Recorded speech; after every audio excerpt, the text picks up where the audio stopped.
Welcome to the world of probiotic foods.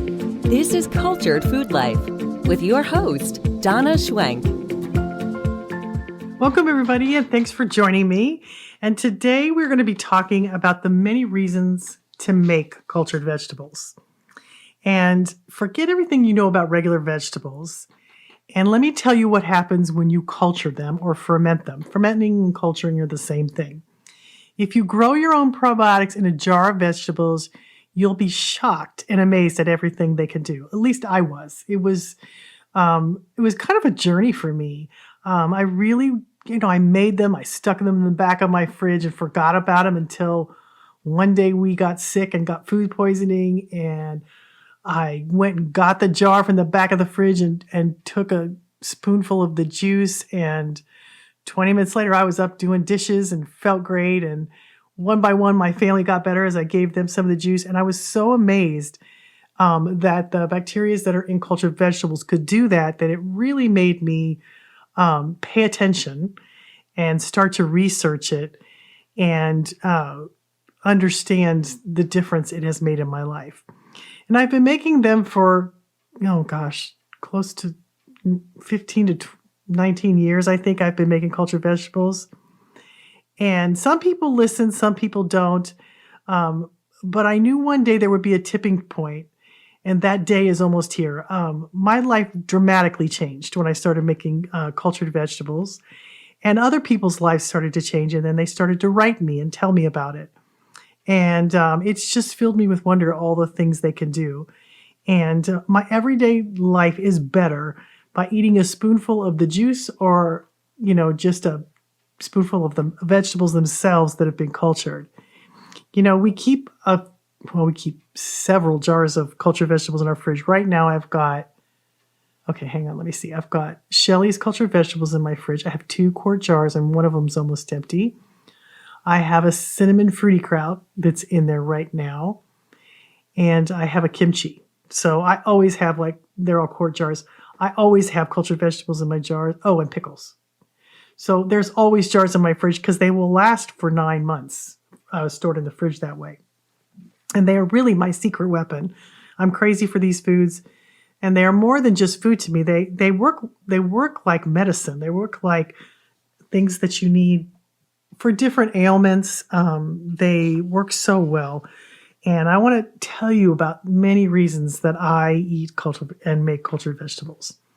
Now, one of the more important things that they do is that when you ferment vegetables, they remove pesticides. So there's the special bacteria that are in cultured vegetables, Lactobacillus hereditarium, how it can help remove pesticides and chemicals, not only from the vegetables, but it also works when you eat them. It works inside of you too to help break down compounds that aren't necessarily healthy for you.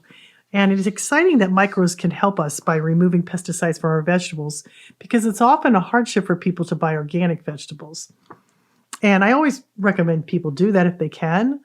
But if they can't, the Healthy Bacterium Planetarium takes care of that. Because many times I don't buy organic because I'll be at the farmer's market or something and they won't necessarily be organic, but I will buy them anyway because I know my vegetables, as I ferment them, will remove all the chemicals and pesticides on them. And it does it very efficiently within 6 to 7 days. And it's capable of degrading 4 different organic phosphorus insecticides. And what's cool about it is the bacteria in the cultured vegetables uses them as a source of carbon and phosphorus. And they consume them and eat that and basically break it down and destroy, just not destroy it, but they disable it so that it's not in there anymore because the bacteria is eating it out. It's kind of like, have you ever seen the spills in the ocean and they put a bacteria or organisms in there that eat it and clean up the oil spill? Well, it's the same thing happening with fermentation in your vegetables. And I think that's kind of cool. And when you ferment cabbage or you ferment any vegetable, especially cabbage, the sauerkraut it enhances all the vitamin C. Antioxidant levels go through the roof, and it increases it quite a bit. Researchers at Cornell University tested levels of antioxidants and vitamin C in sauerkraut and found that the average level of vitamin C in raw cabbage was 57 milligrams per cup. But when you ferment cabbage, the levels go to 700 milligrams, which is a huge difference from 57 milligrams. So vitamin C is also an antioxidant. It protects the body against stress. It helps boost the immune system, and it's really important for us to have this in our daily diets. All cultured vegetables are a wonderful source of vitamin C, but cabbage, collards, and kale have the most. And when you ferment them, you'll get more, a lot more. So not only do you get more vitamin C when you culture your vegetables, but the fermentation process also increases the nutrient availability in vegetables. So this is due to the good bacteria that's in there, and it breaks down the foods so your body doesn't have to do a lot of breaking down and digesting it because it's basically pre-digested. And it's kind of cool how it does that. It takes a lot of stress because digestion takes a lot of stress on the body. And this helps remove some of that stress. And it also helps you to absorb nutrients that you eat with it. The other foods that you eat with it, it will help break that down too and make it easier for your digestion. Now, the U.S. Department of Agriculture Research Service and the microbiologist Fred Bright says properly fermented vegetables are actually safer than raw vegetables. Especially those vegetables which have been exposed to pathogens like E. coli on the farm. And he goes on to say, with fermented products, there is no safety concern. I can flat out say that. The reason is that the lactic acid bacteria that carries out the fermentation are the world's best killers of other bacteria, says Fred Bright. He works at a lab at North Carolina State University, and him and other scientists have been studying fermentation and other pickled foods since the 1930s. He also added that fermented vegetables, for which there is no documented cases of foodborne illness, are safe for novices to make them, much safer than canned vegetables. Pressurization canning causes an anaerobic environment that increases the risk of the deadly botulism, particularly with low-acid foods. And that can't happen when you make fermented vegetables because, first of all, you're never heating it. You're not heating the vegetables. And the only bacteria that can survive when you heat it is botulism. And then it has to be in an anaerobic environment for it to survive. And that's not really the case. When you're making fermented vegetables because you can open the jar and it's fine. So it's a much safer way to eat vegetables than canning also kills all the vitamins in it because there's a lot of things like vitamin C gets destroyed with heat. And so cultured vegetables just increase it instead of destroying it. So you don't have to be worried about getting any kind of food poisoning with them. They actually do the opposite. They help you get rid of food poisoning because they don't have those, they aren't heated and they aren't put into a can. They're in a jar. So they're not in an anaerobic environment. Now, another wonderful thing, my favorite thing they do is this: how much they help with stomach distress. The bacteria that are in cultured vegetables are pretty powerful. And as I said earlier, they can knock out food poisoning. And I have seen that. I just got an email the other day for somebody telling me that. And I get a lot of emails about this. And it's so funny. Every single email I get about how much they've helped with food poisoning or stomach distress, it always starts with, "I didn't really believe you."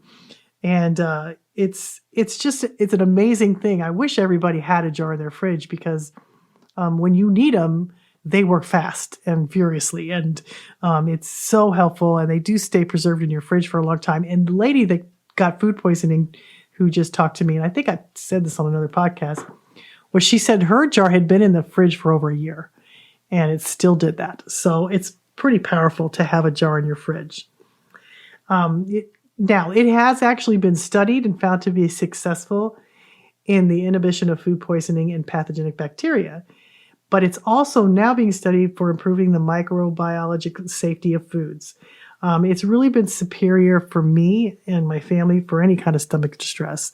It doesn't have to be food poisoning. It could just be any kind of, upset stomach, or if you've got some kind of virus, nothing works better. And it helps with stomach cramps and nausea. And often you don't want to eat anything when you have that. So a spoonful of just the brine, which is like a teaspoon, can work wonders. And so just try it. It'll make a believer out of you. It has for so many people I've helped, and for everybody in my family and for all my extended family. Nothing works better for stomach distress than a spoonful of the juice or the vegetables, whichever you can handle, of the cultured vegetables with any kind of stomach distress. Now, another thing they do, they have cholesterol lower activity. Studies have shown that L. plantarum has really strong cholesterol lower activities. And the research has investigated whether it could lower LDLs and reduce blood levels of cholesterol esters, which are molecules of cholesterol attached to fatty acids. And something that accounts for most of the total blood cholesterol, and which has also been tied to cardiovascular disease risk. And what they found was that this particular bacteria that's in cultured vegetables can impact cholesterol levels in several ways. So it can break apart molecules known as bile salts. And based on correlations between LDL reduction and bile measurements in the gut, the study showed that the L. plantarum broke up these bile salts that led to reduced cholesterol absorption in the gut and less LDLs. So it can have a big impact on your cholesterol levels. And it's one of those things that you can find a myriad of ways to use cultured vegetables. And you don't need a lot. But it is quite effective. And one thing I want to tell you is that now the cultured vegetables, there's certain bacteria in cultured vegetables that are so powerful are what they call transient bacteria. So they don't last in the body very long.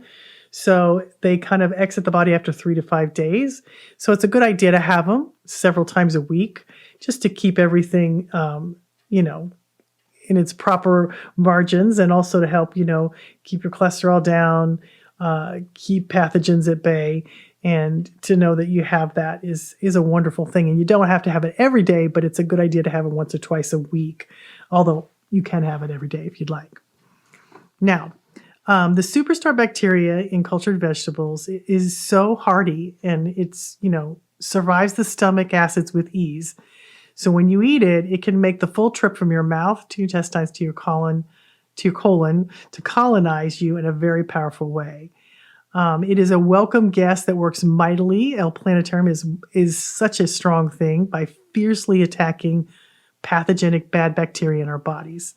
It will strengthen your good bacteria by killing the bad guys, and then helps your own good bacteria grow stronger and stronger. And it also helps it to be more resistant to future invasions of pathogens. So, and again, like I told you, it's a transient bacteria, so it only lasts a few days, so it's good to have it often. There are 6 different strains of bacteria in fermented vegetables. There are 6 species of lactic acid producing bacteria that be naturally and actively present in vegetable fermentations. And I'll put the link in the description if you want to see those particular bacterias, because it's kind of interesting to me. So if you'd like to know how to make cultured vegetables, I'm going to link in the description below how to make them. And basically what you do, it's super simple. You get a glass jar, and you can get quart jars. You can make a couple quart jars. You can make 1 quart jar. You can make a half gallon. You can make a gallon. But what you do is you chop up. The simplest way is to chop up cabbage or shred it. I like to shred mine. And then I like to add other things to it. You can just make plain cabbage, sauerkraut if you want. But I have a lot of other recipes. I have ones that have oranges in them that gives it a tiny bit of sweetness, which makes the probiotics actually be stronger because it's a food source for the vegetables. I've got, like I said, I had a fruity cinnamon kraut. I have a blueberry krauts. I have lemon krauts. I have kimchis, which are absolutely delicious. Whatever it is, you can just simply take cabbage, chop it up, and you have to add the proper amount of salt. And I have that in all my recipes. I think a gallon is a tablespoon of salt. And the reason you want salt is because salt is going to make those vegetables crunchy. And without it, it's going to make them mushy. And you want a salt that has minerals in them, because fermentation loves minerals, but so does your body. And so after you've chopped that up, you put it in a jar. You cover the vegetables with water, but you leave a couple inches at the top because it's going to expand and bubble, which is, people freak out about that. They think it's bad, but it's actually good in this case, in fermentation. And then you add a culture, and you can add I have a product called Cutting Edge Cultures, and you just can sprinkle in however much it's needed each. If it's a gallon, it's the whole package. If it's a half a gallon, it's I think a fourth of a teaspoon. If it's a quart, it's an eighth of a teaspoon. You sprinkle that in, and you can also do kefir whey, which is the whey that's strained off of kefir when you make kefir cheese. And I have instructions and amounts in all my recipes of how much to use. And you can even make it without a culture, because you'll still get it, because the vegetables themselves will make their own bacteria, Lactobacillus plantarum, because they do that themselves. But you'll have to double the salt, because you want to make sure the pH drops and it's properly fermented. So you would just double the salt in my recipes if you're not using a culture. I highly recommend you use a culture, because it will give you 3 to 4 times the bang for your buck. It will keep your vegetables stronger in the fridge for longer periods of time, because it kind of gives it a food source, but it makes the bacteria stronger. So I have seen a lot of people do really well when they use a culture. And then if you want, after you've made a jar, you can take the brine from that jar after it's fermented and make another jar. So you could use 1/4 cup of the brine to make another jar, and just add water and vegetables and let it ferment again. So it's very economical. It's very affordable. And it's a really fun way. And I have all the instructions on how to do all of those things. And I will put that in the link below, so you can pick and choose which ones you want to make, and what works with your house and your finances. It's not expensive to make them. You're basically just using vegetables and salt and a culture if you want to. And you can make a whole jar of vegetables that will last 9 months in your fridge. And you don't need very much for it to help your body. You can just use a spoonful, and it makes a huge difference. Anyway, I make a lot of them in the winter. I like having lots of, my husband asked me for certain ones. He likes I have a recipe called Shelley's Cultured Vegetable, and that's one of his favorites. And it has some special seasonings in it that give it a lot of flavor, and it has an apple in it. It has a little bit of onion in it. It has all these different seasonings, carrots, it's cabbage and spinach maybe, or kale, whichever one I have on hand. But it's really full, and it's got some minerals in it. It's really flavorful. And the Super Bowl's coming up. We always make cultured veggie dip, which is basically just kefir cheese and cultured vegetables that are the juice is strained out of, and you just mix it together. And it is one of my most popular things at my classes. People flip out. It's so good. It's so easy to make. People love it. I take it to parties. People always ask me for the recipe, which is kind of intense because most people don't know about fermented vegetables. But it is so good. It's delicious, and you get the benefits of kefir cheese, and you get the benefits of cultured vegetables. And it's just 2 ingredients, super easy to make. So, and you can serve it with vegetables. You can serve it with chips. My family likes both. But it's a fun and easy dip that people love. I think I called it I've got the recipe. I'll put that in the link description below, because it's so popular. It's so easy to make, and it's super fun. And if you don't have kefir cheese, you can substitute things like sour cream and things like that. And that works too. So, thanks for listening, guys. I hope you'll make some cultured vegetables. It can be so life-changing, and you just have to do it once, and it'll last many months in your fridge. So it's simple, easy. It's just chopping vegetables, putting them in a jar, covering with water, putting a culture and salt in, and you're good to go. You let them sit on your counter for 6 days, and then once they taste, tart, they're ready to go in the fridge, and then they'll last for a long time. Super easy, super fun, and the benefits far outweigh any time that it takes to make. So have a great week, guys, and tune in next week and make some cultured vegetables, or go buy some, try them at the health food store. They'll be in the refrigerated section, and they'll say live cultures on them, and see if it doesn't make a difference in your life. Have a great one.